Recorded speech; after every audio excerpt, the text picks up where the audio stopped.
Hey there everybody, and welcome to the channel. I'm your host, Puborama, and in today's video, we are going to be taking a look at an absolutely amazing deal this week in Grand Theft Auto Online. The Penade la Course. I don't know how to pronounce it. I'm not even going to bother. Somebody can let me know in the comments. This vehicle is normally just about $2 million, and this week you can get it for $1.6 million. And while it is only a 20% discount, it is still a cheaper price tag than what the vehicle normally is. And I'd honestly say $1.6 million for this car is an absolute steal. It's fast, it's got fantastic acceleration, and it can be equipped with Imani tech upgrades. So we are going to make our way right over to our agency garage. We just got to scroll until we can find our agency, and boom!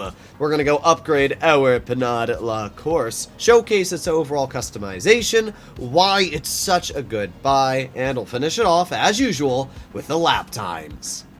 Your new La Course is now confirmed having been delivered, and here it is. It actually looks pretty cool. It's not the nicest looking car. I mean, clearly this thing is going to turn some heads and eyes when you drive down the street. But I actually think once it's done fully with its customization, it actually looks pretty solid. So let's briefly go over what we have. We got armor, we got brakes, we do have some bumper designs. We can do an ugly sticker bomb, we can do a GT bumper. You can kind of see them on the side here. Overall, the bumper designs aren't too crazy. We are indeed going to go with a GT. Let's go for a secondary. I already have a version of this car which has the carbons, so yeah, I think secondary will look really nice. We can do a primary, plastic, and carbon back bumper. Unfortunately, it doesn't look like... Oh, wait, no, I think this is secondary. So if we leave it at stock, it'll be secondary. All right, well, then we'll do that. We can do an engine upgrade level 4. We got some hood designs. We got a carbon GT hood, and then just the base GT hood. Okay, we got a carbon racer hood. I think that one actually looks very, very clean and nice. Ooh, I like the vented hood. That one's very, very clean. And then we have another inset vented hood. And we also got the sticker bomb plastic trim. Actually, I'm a big fan of that one as well. There's a lot of really good designs for this vehicle. The stock hood itself looks awesome. I'm gonna go with the... I don't want a secondary stock hood. Unfortunately, the stock hood itself has a different colored panel in the middle, which I'm not a huge fan of. We're gonna go with a primary GT hood. I think this one just looks really, really clean, and we are able to make it our primary color, which is exactly what I want. We have Imani tech upgrades, and you can either do a remote control unit or a missile lock-on jammer. I would highly recommend the missile lock-on jammer. Yes, it's $400,000, which is very, very expensive. But, at the other hand, you will now basically never die. So, you just get a flat win in my books. Let's put some xenon lights on this build. And we do have some livery options. We got a classic La Course. There's also a white stripe. Then we got a thick white stripe down the center that we can see. A black stripe. Then we got the French racing stripes. I actually think that looks pretty cool. We got the Penade Race, Penade Rally. Ooh, I do like the Rally one. We got a Redwood Racing, Abstract Camo, La Course Pattern, and that's about it. I'm going to go with the Penade Rally because I want to make this a rally car. I already have one that's basically a street car design, so if we can make one a rally car and one a street car, I think it'll be really, really cool. It doesn't really matter what I make the mirrors, so we'll just go for a secondary. Let's make the plate black. And now we arrive to our resprays. So I'm going to mess around with these a little bit until I see what I really like. I have decided that we're going to go with just a classic blue on this vehicle and a matte black secondary color. I think this matches very, very well, and the car just looks absolutely fantastic. Well, because we are doing a rally car, let's do the roll cage with padded sports seats. We got some roof designs that we can do. We got a carbon GT roof scoop. Alright, any other roof designs? I actually think I like the base one better than the kind of GT roof scoop. So, yeah, we're going to stick with the classic one here. Let's go with a carbon roof as well. It's black anyway, so I think that looks really, really clean. We got some skirts. Ooh, that looks really good. Alright, what other skirt designs? So we got the little Penade right on the side we can see. Ooh, yeah, we're going for the primary GT plated. I think that looks fantastic. A lot of these skirts are very nice. Ooh, you know what? I actually like this one better. Yeah, we're going to go for the plated vent skirt. I'm a big fan of that one. Okay, we got some spoiler designs. I like how the stock spoiler is a lot better than this actual upgraded spoiler option here. We're not going to go with that. Don't like the competition wing. Nope, nope, nope, nope. Not big fans of these spoilers at all. Ew, no, stop. There we go. Finally, the first three options, in my opinion, are actually the best. We are going to go with a blue painted spoiler. I think that looks fantastic. Sun strips really don't matter. We'll just go for a mine mock.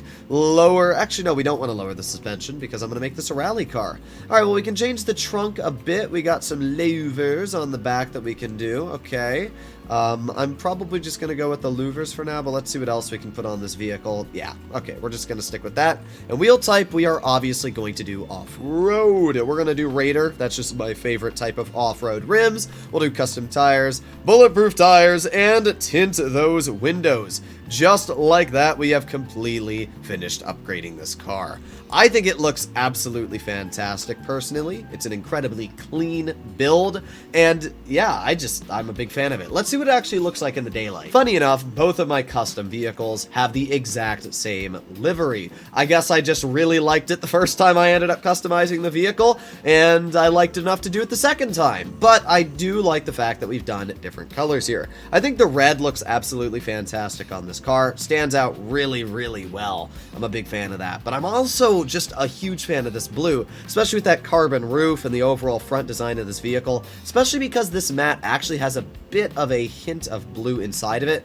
I think both of these color options are absolutely amazing, and honestly, I really can't say which one I like better. So yeah, that's actually pretty cool. When it comes to this vehicle's performance, it is incredibly impressive, especially if you play on next generation consoles, as this vehicle has the opportunity to have an HSW build. With HSW, not only can you achieve a top speed of 142.5 miles per hour, making it the 5th fastest sports car in the entirety of the game, but you also have the best in-class lap time. It is first place out of all 100 sports cars. That is insane. So yeah, you actually don't want to mess with this vehicle. Even if you play on PC like me and your gate keeps from getting HSW vehicles, this is still an incredibly impressive vehicle. It has the 5th best lap time in the sports category. That means this vehicle simultaneously has 1st and 5th place. 2 rankings in the top 5 being the same car, which is kind of insane when you think about it. This car is not very fast though without the HSW upgrade, only at 114.5, so we're gonna have to see how the vehicle does. Unfortunately, I don't have access to HSW, so I'm gonna be just showcasing this car and its overall speed without the HSW version, but what I can say is it's basically the fastest sports car if you do have the upgrade on. So let's see what this car can do. 3, 2, 1, full speed ahead. I think that this car will actually do very, very well on lap time. I don't think it'll do as good as it says on paper, and that's because the lap times are performed by Bruffy 1322 on a very closed circuit. It's through the city and has a lot of cornering. Top speed really isn't as important. It's more about acceleration. And this vehicle has all the acceleration, but it doesn't have the top speed. And we almost crashed right there, but we are actually A-okay. Let's squeeze through here, and nice. I can say, though, the handling is absolutely incredible on this car. It has so much grip. Because it's all-wheel drive and electric, it's very heavy, and I know off-road tires do actually give you a bit of extra grip, but holy, this car is super glued to the ground. It actually makes it incredible to drive, and through this uphill area, this is a great example of where obviously being electric is a big advantage, because we have all that torque to use while climbing up the hill. So not all too bad so far. You can see that's been easy peasy, where you've just hit 1 minute on the clock, and not too bad. Alright, roll around that car, nice, roll around this car, oh yeah. This has been going super, super swell. Now, I should point out that if we do any mess-ups here or there, I am on literally 0 hours of sleep. I woke up at 6 in the morning yesterday, and it is currently 1:03 p.m. at the time of recording today. So yeah, I am probably about almost 30 hours with no sleep. I know, I'm very stupid, but I've been very busy recording videos for 3 channels, and my brain is just a bit fried. But that's not going to stop us from getting a good lap time. Doing pretty good so far. Holy. If I were to rank this car 1 out of 10 on handling, it is getting a 10. I mean, I have not had a single slip up. I've not had a problem with this vehicle yet. It just handles so darn well. It's actually insane how good the handling is on this vehicle. And as I said, it's also got really good off-roading capabilities, which just makes it even better. So right now we're at 2 minutes on the clock with 1 mile left to go. Judging that we're going around 114 miles per hour, and it's all basically straight, that means that we should finish around maybe a 2-minute 30.